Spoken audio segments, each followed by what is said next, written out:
Ready to Love Philly Episode 3 review. If I had to rate this episode on a scale of 1 to 10, I'll give it a solid 5. This season of Ready to Love has some very beautiful women on it, but sadly, I think most of the women are on the show for the wrong reasons. Now, Episode 3 had a little bit of everything in it. Very early on, we see the two groups from Episodes 1 and 2 converge into one big group. The cast members are told that the women have the power to eliminate, which sucks because a man got eliminated last week. But we get to see several connections at the mega mixer of sorts. We get several group dates that really don't go anywhere. And because the women have the power to eliminate, they nominate Wayne and Cam for elimination. I can understand Wayne's nomination, but Cam's nomination was pretty messed up. The women ultimately choose to eliminate Wayne, and while I understand why, I plan to post a long-form opinion video about the first two eliminations over this weekend. So here are my thoughts on the remaining female cast members. Rose is still at the top of my list when it comes to women who are on the season of Ready to Love, due to her looks, her energy, and her stated purpose for being on the show. You can tell that Rose does not play any games. Tay is still a close second because of her looks, her feminine energy, and her willingness to give all the guys a fair shot in this process. This may come as a surprise, but Rocky is my third most favorite cast member.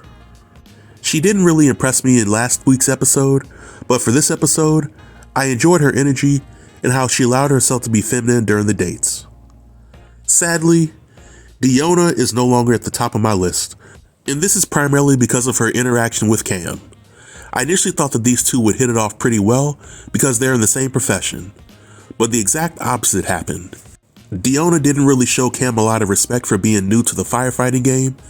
Then she told him that she would never date somebody in her career field, and she also had issues with his height. So while Deonna is very easy on the eyes, I wasn't a fan of how she acted during this episode. My feelings about Shanice have not really changed for this episode. I still think that she leads with her body because her personality and conversational skills won't grab the attention of most guys for very long. Angie still gives me a lot of red flags.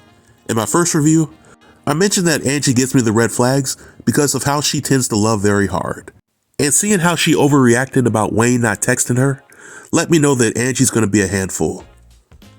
Now when it comes to Kiara, Sahara, True, and Coley, my opinions about them are still the same, which is that I'm not really a fan of either one of them.